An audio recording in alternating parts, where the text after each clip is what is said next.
சாம்சங்கோட mid range செக்மெண்ட்ல ஒரு சம சூப்பரான மொபைல் அப்படின்னா சாம்சங் கேலக்ஸி M52 5G சொல்லலாம். இந்த மொபைலோட அன்பாக்சிங் அண்ட் டீடைல்டான ரிவ்யூ தான் இந்த வீடியோல நம்ம பார்க்க போறோம். வாங்க வீடியோக்குள்ள போலாம்.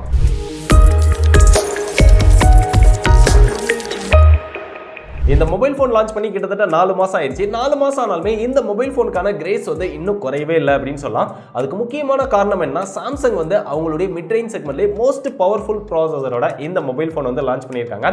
அப்படிப்பட்ட இந்த மொபைல் ஃபோன் எப்படி இருக்குது, முதல்ல பாக்ஸை ஓப்பன் பண்ணி பார்ப்போமா. ஸோ பாக்ஸ் பார்த்தோம் அப்படின்னா எப்பயும் சாம்சங் பாக்ஸ் எப்படி இருக்குமோ அந்த மாதிரி தான் கொடுத்துருக்காங்க. முன்னாடி மொபைலோட டிசைன் இருக்குது, அப்புறம் மேலே மாடல் கொடுத்துருக்காங்க. ஆனால் பின்னாடி அதோட முக்கியமான ஃபீச்சர்ஸ் எல்லாமே ஹைலைட் பண்ணியிருப்பாங்க. பட் இந்த டைம் எதுவுமே கொடுக்காம பிளைனாக வந்து கொடுத்துருக்காங்க. அது போக இந்த பாக்ஸுமே ரொம்ப கம்பேக்டா, ரொம்ப வெயிட்லெஸ்ஸான ஒரு பாக்ஸ் மாதிரி தான் இருக்குது. இப்போ மொபைலும் வெயிட்லெஸ்ஸாக தான் இருக்கும். ஸோ ஓப்பன் பண்ணுவோமா. பாக்ஸ் ஓப்பன் பண்ணால் எப்பயும் சாம்சங் பாக்ஸில் கொடுக்குற மாதிரி உள்ள வந்து ஒரு குட்டி பாக்ஸ் கொடுத்துருக்காங்க. இந்த பாக்ஸில் சிம் எஜெக்டர் பின் இருக்கு. அதுக்கப்புறம் இதுக்குள்ள யூசர் மேனுவல், வாரண்டி கார்டு இதெல்லாமே கொடுத்துருக்காங்க. ஆனால் டிபியூ கேஸ் இதுக்கு கொடுக்கல. அதுக்கப்புறம் இங்கே பார்த்தோம் அப்படின்னா மொபைல் கொடுத்துருக்காங்க. ஸோ நம்ம கிட்ட இருக்கிறது ப்ளூ கலர் மொபைல். மொபைலை கையில் எடுத்தோம் அப்படின்னா மொபைலில் பேட்டரி போட்டிருக்கா போடலையா அப்படிங்கிற மாதிரி தெரியுது. ஏன்னா சாம்சங்கோட M சீரிஸ் மொபைல் அப்படின்னாலே ஒரு பல்கான மொபைலா, ரொம்ப வெயிட்டான மொபைலா இருக்கும். பட் இந்த மொபைல் ரொம்ப ஸ்லிம்மா வெயிட்லெஸ்ஸா இருக்குது. அதை பத்தி அப்புறம் டீடைல்டா பார்ப்போம். அதுக்கப்புறம் பாக்ஸ்க்குள்ள பார்த்தா ஒரு charging cable type C to USB கொடுத்திருக்காங்க. அப்புறம் ஒரு சார்ஜிங் அடாப்டர் கொடுத்திருக்காங்க. 15 வாட் அடாப்டர் தான் பாக்ஸ்ல இருக்குது. மொபைல் பார்த்தோம் அப்படின்னா சாம்சங் M சீரிஸ்ல இந்த மாதிரிலாம் மொபைல் ஃபோன் லான்ச் பண்ணுவாங்களா அப்படின்னு தோணுது. ஏன்னா பொதுவாக அவங்களுடைய A சீரிஸ் மொபைல்ஸ் தான் ரொம்ப ஸ்லிம்மா, ரொம்ப வெயிட்லெஸ்ஸா, ரொம்ப ஸ்டைலா அவங்களுடைய மொபைல் ஃபோன்ஸ் இருக்கும். M சீரிஸ்லாம் கொஞ்சம் பல்கா, அதே நேரத்தில் கம்மியான பிரைஸ்லயும் ரொம்ப அக்ரெசிவா எடுத்துட்டு வருவாங்க. பட் இந்த மொபைல் பார்த்தோம் அப்படின்னா M சீரிஸ்ல ரொம்ப ஸ்லிம்மா, ரொம்ப ஸ்டைலா எடுத்துட்டு வந்திருக்காங்க. இந்த மொபைலோட வெயிட் அப்படின்னு பார்த்தோம்னா 173 கிராம் தான் இருக்குது. ஒரு 5G மொபைல், அதுவும் 173 கிராம்ல, அதுவும் சாம்சங் பிராண்ட்ல இருந்து இந்த அளவுக்கு ஒரு ஸ்லிம்மா எடுத்துட்டு வந்தது ரொம்பவே சூப்பரான விஷயம் அப்படின்னு சொல்லலாம். அது போக இந்த மொபைலோட ரியர் டிசைன் அப்படின்னு பார்க்கும்போது எப்பயும் சாம்சங்கோட ரியர் டிசைன் எப்படி இருக்குமோ அந்த மாதிரி தான் இருக்குது. இங்க கேமரா மாடல் ஒரு ரெக்டாங்கிள் ஷேப்ல பிளேஸ் பண்ணிருக்காங்க. கீழே சாம்சங்கோட பிராண்டிங் கொடுத்திருக்காங்க. ஃப்ரண்ட்ல வந்தோம் அப்படின்னா டிஸ்ப்ளே ஒரு பெரிய டிஸ்ப்ளேவா இங்க கொடுத்திருக்காங்க. அந்த சின்ன எல்லாமே ரொம்ப சின்னதா ஒரு ஃபுல் வியூ டிஸ்ப்ளே எக்ஸ்பீரியன்ஸ் கிடைக்கிற மாதிரி இந்த டிஸ்ப்ளே வந்து இருக்குது. இந்த டிஸ்ப்ளேயோட சைஸ் இங்க 6.7 இன்ச்ல Full HD Plus Super AMOLED display வந்து கொடுத்திருக்காங்க. சென்டர்ல சிங்கிள் பஞ்ச் ஹோலோட இந்த டிஸ்ப்ளே வந்து வருது. இந்த டிஸ்ப்ளேக்கு 120 Hz ரெஃப்ரெஷ் ரேட்டும் கொடுத்திருக்காங்க. சோ சாம்சங்ல இருந்து அதுவும் இந்த பிரைஸ் செக்மெண்ட்க்கு 120 Hz ரெஃப்ரெஷ் ரேட்டோட ஒரு சூப்பரான மொபைல் அப்படிங்கிறது ரொம்பவே நல்ல விஷயம். டிஸ்ப்ளேயோட எக்ஸ்பீரியன்ஸ் நம்ம குறை சொல்லவே வேண்டாம். நல்ல ஒரு பிரைட்டரான ஒரு கலர்ஃபுல்லான டிஸ்ப்ளேவா இருக்குது. வியூவிங் எக்ஸ்பீரியன்ஸா இருக்கட்டும், அந்த கலர்ஸ், ஷார்ப்னஸ், வைப்ரண்ட் இதெல்லாமே ரொம்பவே நல்லா இருக்குது. டிஸ்ப்ளே இன்டோர்ல யூஸ் பண்ணும்போதும் சரி, அவுட்டோர்ல யூஸ் பண்ணும்போதும் சரி, நல்ல ஒரு பிரைட்டரான டிஸ்ப்ளேவா இருக்குது. ஸோ ஓவராலா டிஸ்ப்ளே எக்ஸ்பீரியன்ஸ் எனக்கு ரொம்பவே பிடிச்சிருக்குது. அடுத்ததான் இங்க கேமராஸ் அப்படின்னு பார்க்கும்போது ரியர்ல ட்ரிபிள் கேமரா செட்டப் வந்து கொடுத்திருக்காங்க. அதுல பிரைமரி சென்சாரா f1.8 அப்பர்ச்சரோட 64 மெகாபிக்சல் கொடுத்திருக்காங்க. அதுக்கப்புறம் ஒரு 12 megapixel ultra wide angle lens, 5 megapixel macro sensor கொடுத்திருக்காங்க. செல்ஃபி கேமரா அப்படின்னு பார்க்கும்போது இங்க 32 மெகாபிக்சல் செல்ஃபி கேமரா கொடுத்திருக்காங்க. கேமராவோட ஃபீச்சர்ஸ் அப்படின்னு பார்க்கும்போது இங்க ஃபன் அப்படின்னு சொல்லி ஒரு ஆப்ஷன் கொடுத்திருக்காங்க. அதுல நிறைய ஃப்ரேம்ஸ் எல்லாம் கொடுத்து அதெல்லாம் நம்ம யூஸ் பண்ணி நல்லா ஃபன்னியா போட்டோஸ் எடுத்துக்கிற மாதிரி இருக்குது. அதுக்கப்புறம் இதுல சிங்கிள் டேக் ஃபீச்சரும் கொடுத்திருக்காங்க. மத்ததுல காமனா வர மாதிரி அந்த போட்டோ, வீடியோ, போர்ட்ரைட், மேக்ரோ இந்த மாதிரியான ஷாட்ஸ் எல்லாமே வருது. இதோட எக்ஸ்ட்ரா ஃபீச்சர்ஸ் அப்படின்னு பார்க்கும்போது pro mode, food, night, slow motion, super slow motion அப்படிங்கிற மாதிரிலாம் சில இதெல்லாமே கொடுத்திருக்காங்க. அதெல்லாமே ரொம்பவே நல்லாவே ஒர்க் பண்ணுது. ஆனா கேமராவோட பெர்ஃபார்மன்ஸ் அப்படின்னு பார்க்கும்போது அவுட்டோர்ல நல்ல லைட்டிங் கண்டிஷன்ல எடுத்தா மட்டும் தான் அந்த 64 மெகாபிக்சல் கொஞ்சம் நல்லா பெர்ஃபார்ம் பண்ணுது அப்படின்னு சொல்லலாம். ஓரளவு டீசென்ட்டான லைட்ல நீங்க அவுட்டோர்ல எடுத்தா கூட இந்த 64 மெகாபிக்சலோட பெர்ஃபார்மன்ஸ் வந்து எனக்கு சாட்டிஸ்ஃபைடா இல்ல. அந்த கலர்ஸ் வந்து இன்னும் கொஞ்சம் நல்லா எடுத்து கொடுத்துருக்கலாம் அப்படின்னு நினைக்கிறேன். இன்னும் அந்த ஆப்டிமைஸ் பண்ணது கொஞ்சம் லேக் ஆகுதோ அப்படின்னு நினைக்கிறேன். இந்த சென்சார் வந்து அந்த அளவுக்கு நல்லா பெர்ஃபார்ம் பண்ணலையா அப்படின்னு தெரியல. அதுவும் நம்ம இன்டோர்ல எடுக்கிறோம் அப்படின்னா கொஞ்சம் நாய்ஸியாவே தான் இந்த போட்டோஸ் வந்து இருக்குது. அதே மாதிரி இந்த 64 மெகாபிக்சல் பிரைமரி சென்சாரோட அல்ட்ரா வைட் ஷாட்ஸ் வந்து கொஞ்சம் பிரைட்டரா நம்மளால எடுத்துக்க முடியுது. அல்ட்ரா வைட் வந்து இந்த மொபைல்ல நல்லாவே பெர்ஃபார்ம் பண்ணுது.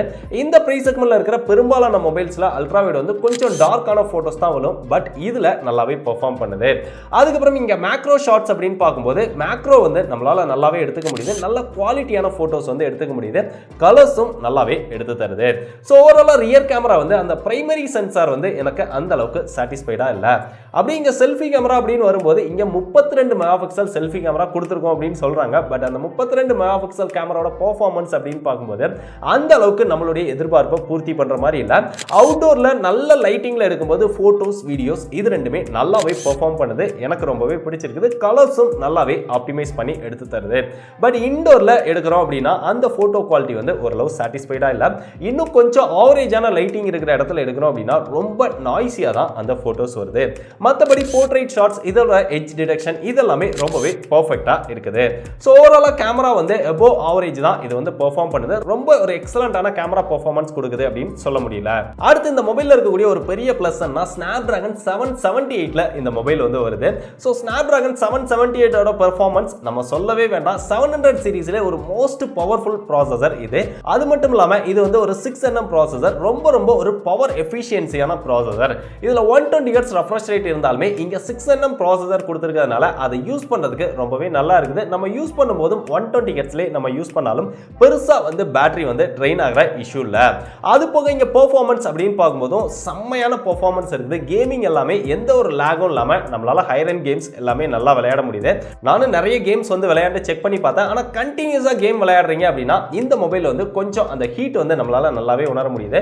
முக்கியமா நீங்க ரெகுலர் கேமர்ஸா இருக்கீங்க அப்படின்னா நீங்க கண்டினியூஸா விளையாடும் போது அந்த ஹீட் வந்து உங்களுக்கு நல்லாவே தெரியும். சாம்சங்ல ஸ்னாப்டிராகனோட அதுவும் 700 சீரிஸ்ல ஒரு நல்ல பவர்ஃபுல்லான ப்ராசஸர்ல வர்ற மொபைல் அப்படின்னா அது இந்த மொபைல் தான்.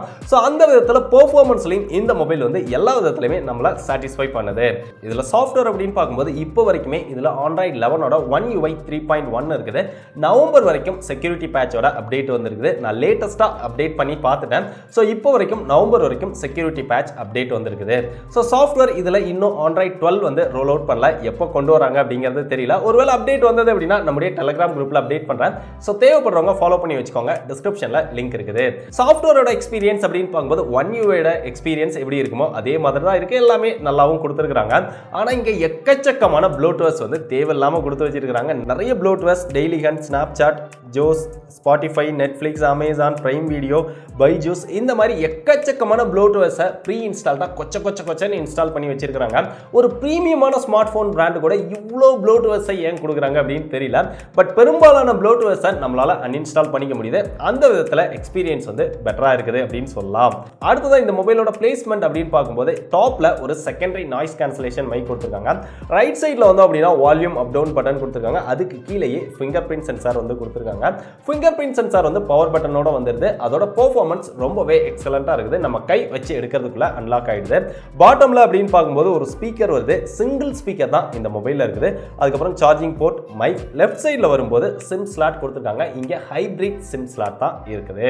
இந்த மொபைலோட மியூசிக் எக்ஸ்பீரியன்ஸ் அப்படின்னு பார்க்கும்போது இங்க சிங்கிள் ஸ்பீக்கர் தான் இருக்கிறதுனால அந்த அளவுக்கு நமக்கு சாட்டிஸ்ஃபைடு இல்லை அப்படின்னு சொல்லலாம். ஏன்னா இவ்வளோ பிரைஸ் போட்டு வாங்கும்போது நமக்கு ஒரு டுயல் ஸ்டீரியோ ஸ்பீக்கர் கூட கிடைக்கல அப்படிங்கிறது கொஞ்சம் சாட்டிஸ்ஃபைடு இல்லாத விஷயம். அதே நேரத்தில் இந்த மொபைலில் 3.5mm ஜாக்கும் கிடையாது. அட்லீஸ்ட் வந்து இதை கொடுத்துருந்துருக்கலாம். அப்படி இல்லைனாவது டுயல் ஸ்பீக்கர் கொடுத்துருந்துருக்கலாம். ரெண்டுமே இந்த மொபைலில் இல்லாதது கொஞ்சம் டிசப்பாயிண்டட் அப்படின்னு சொல்லலாம். அடுத்து இந்த மொபைலோட கால் குவாலிட்டி, நெட்வொர்க் குவாலிட்டி நான் யூஸ் பண்ண வரைக்கும் எந்த ஒரு ப்ராப்ளமே இல்லை. ரொம்பவே பர்ஃபெக்டா இருக்குது. கடைசி அதோட பேட்டரி கெபாசிட்டி அப்படின்னு பார்க்கும்போது இந்த மொபைலில் 5000 mAh பேட்டரி கெபாசிட்டி கொடுத்துருக்காங்க. சாம்சங்கோட M சீரிஸ் அப்படின்னு பார்த்தாலே 6000 7000 அப்படிங்கிற மாதிரி ஒரு மாசிவான பேட்டரி பேக்கப் கொடுத்துட்டு இருந்தாங்க. பட் இந்த மொபைலில் 5000 mAh அப்படின்னு கொடுத்து மொபைலையும் ரொம்ப ஸ்லிம்மா எடுத்துட்டு வந்திருக்காங்க. 5G மொபைல் அப்படின்னாலே கொஞ்சம் பல்கா வரும் அப்படின்னு சொல்லுவாங்க. பட் இந்த அளவுக்கு ஸ்லிம்மான மொபைலோட அது போக இதுக்குள்ள 5000 mAh பேட்டரி கொடுத்ததும் ரொம்ப நல்ல விஷயம் அப்படின்னு சொல்லலாம். இந்த மொபைலுக்கு 25 வாட் ஃபாஸ்ட் சார்ஜிங் சப்போர்ட் கொடுத்துருக்காங்க. ஆனால் பாக்ஸ்க்குள்ள 15 வாட் தான் கொடுத்துருக்காங்க. நீங்க 25 வாட்டை தனியாக வாங்கணும் அப்படின்னா அதுக்கு ஒரு 1000 ரூபாய் எக்ஸ்ட்ரா செலவு பண்ண வேண்டி இருக்கும். பேட்டரியோட பெர்ஃபார்மன்ஸ் அப்படின்னு பார்க்கும்போது நம்ம 120 Hz யூஸ் பண்ணாலுமே பேட்டரி வந்து நல்லாவே நிக்குது. எனக்கு பெருசா பேட்டரி ட்ரெயின் ஆகிற இஷ்யூ வந்து இல்லை. ஏன்னா இங்க ஸ்னாப்டிராகன் 778 6nm ப்ராசஸர் அப்படிங்கிறதுனால நல்ல பவர் எஃபிஷியன்சியா அது வந்து ஒர்க் பண்ணுது. ஸோ பேட்டரியோட பெர்ஃபார்மன்ஸும் எனக்கு நல்லாவே நின்னது. ஸோ இவ்வளோ விஷயங்கள் பண்ணியிருக்கக்கூடிய இந்த மொபைலை நான் ஆஃபர்ல 22,000 ரூபாய் பிரைஸ் செக்மெண்ட்க்கு வாங்கினேன். ஸோ 22,000 ரூபாய் பிரைஸ் செக்மெண்ட் அப்படின்னு பார்க்கும்போது சாம்சங் பிராண்ட் அப்படிங்கிற பிராண்டுக்காகவே இந்த மொபைலை வாங்கலாம். அது போக இங்க நல்ல பவர்ஃபுல்லான ஒரு ஸ்னாப்டிராகன் 778 இருக்குது. ஸோ மற்ற விஷயங்கள் நல்ல ஒரு ஸ்லிம்மான ஒரு வெயிட்லெஸ்ஸான ஒரு ஸ்டைலான ஒரு மொபைல். ஸோ இதெல்லாம் வச்சு பார்க்கும்போது 22,000 ரூபாய் நான் வாங்கின பிரைஸ்க்கு இந்த மொபைல் செம ஒர்த் அப்படின்னே சொல்லுவேன். ஒருவேளை 25,000 ரூபாய்க்கு நிறைய பேர் வாங்கியிருப்பீங்க. அதுக்கு வாங்கினா கூட இந்த மொபைல் ஒர்த் அப்படின்னே சொல்லலாம். பட் இப்போ பார்த்தோம் அப்படின்னா 30,000 ரூபாய்க்கு நிறைய டைம் வந்து இந்த மொபைல் வந்து சேல் பண்ணிட்டு இருக்காங்க. இதோட பிரைஸே 30,000 ரூபாய் தான். ஆஃபரில் தான் 25, 27, 22,000 வரைக்கும் வாங்க முடியுது. ஸோ 21,000 ரூபாய் வரைக்கும் கூட வாங்க முடிஞ்சது. ஸோ ரொம்ப கம்மியான ப்ரைஸில் வாங்கினீங்க அப்படின்னா உங்களுக்கு ஒர்த்தாக இருக்கும். பட் 30,000 ரூபாய் ப்ரைஸ்க்கு வாங்கினீங்க அப்படின்னா கொஞ்சம் ஓவர் ப்ரைஸ்டாக தெரியும். ஸோ நீங்கள் ஒருவேளை இந்த மொபைல் வாங்கியிருந்தீங்க அப்படின்னா என்ன ப்ரைஸ்க்கு வாங்கியிருக்கிறீங்க அப்படிங்கிறதையும் மறக்காம டீட்டெயிலாக கீழே கமெண்ட் பண்ணுங்க. ஸோ சாம்சங்கோட இந்த சாம்சங் கேலக்ஸி M52 5G பற்றி நீங்கள் என்ன நினைக்கிறீங்க? இந்த மொபைல் ஃபோன் லான்ச் பண்ணி 4 மாதம் ஆனாலுமே இந்த மொபைல் ஃபோனுக்கு இன்னும் ஒரு பெரிய அளவில் கிரேஸ் இருக்குது அப்படின்னு நினைக்கிறீங்களா? இல்லை அடுத்த M53க்காக நான் வெயிட் பண்ணிட்டு இருக்கேன் ப்ரோ அப்படிங்கிறீங்களா? ஸோ நீங்கள் என்ன நினைக்கிறீங்க அப்படிங்கிறத மறக்காம டீட்டெயிலாக கீழே கமெண்ட் பண்ணுங்க. இதே மாதிரி நிறைய இன்ட்ரெஸ்டிங்கான டிஃப்ரெண்டான கேட்ஜெட்ஸோட அன்பாக்சிங் அண்ட் டீட்டெயிலான ரிவ்யூலாம் பார்த்து தெரிஞ்சுக்க டெக் படிஸை மறக்காம எல்லா சோஷியல் மீடியாலையும் ஃபாலோ பண்ணிக்கோங்க. டிஸ்கிரிப்ஷனில் எல்லா சோஷியல் மீடியாவோட லிங்க்கும் இருக்குது. இதே மாதிரி இன்னொரு யூஸ்ஃபுல்லான இன்ட்ரெஸ்டிங்கான வீடியோவில் சந்திக்கிறேன். பாய்.